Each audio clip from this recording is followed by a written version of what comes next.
Breaking Mzansi Insider reports. The Pretoria Magistrates Court has dismissed an urgent request by former Police Sergeant Fannie Nkosi to be transferred to a hospital wing while in custody. Nkosi had argued that he feared for his life behind bars, claiming he could be poisoned.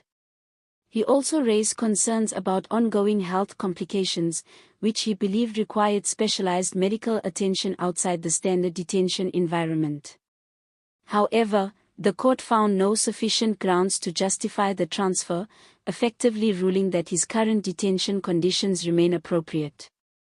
Despite his claims, the magistrate emphasized that correctional facilities are equipped to handle inmate health concerns and that there was no compelling evidence to support Nkosi's fears or the necessity for hospitalization at this stage. The matter has now been postponed to April 20, when Nkosi is expected to formally apply for bail.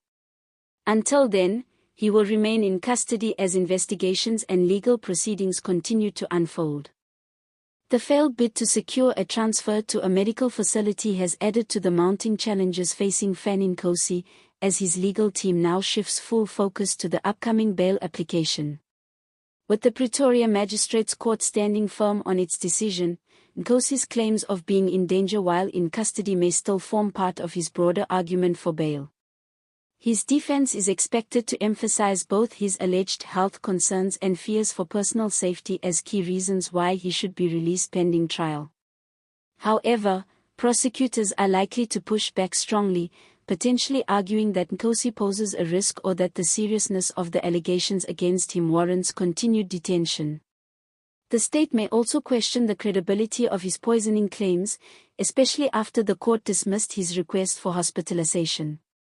Legal analysts suggest that the bail hearing on April 20 could be highly contested, with both sides preparing to present detailed arguments.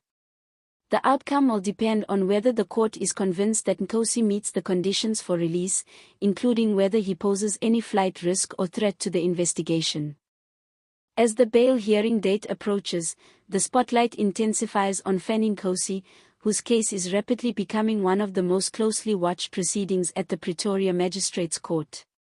Legal experts believe the court's earlier rejection of Nkosi's hospital request may signal a tougher stance ahead, suggesting that the magistrate will require strong, convincing arguments before granting bail.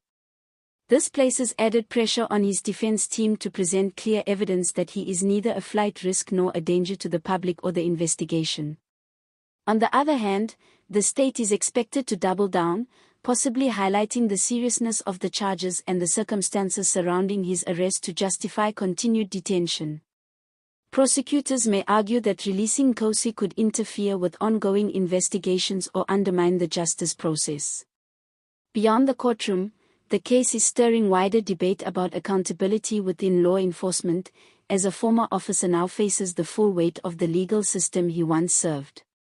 For many observers, the outcome of the bail application will not only determine Nkosi's immediate future but also send a strong message about how such cases are handled. With April 20 fast approaching, all eyes remain fixed on what could be a decisive moment, one that will shape the next chapter in Nkosi's unfolding legal battle.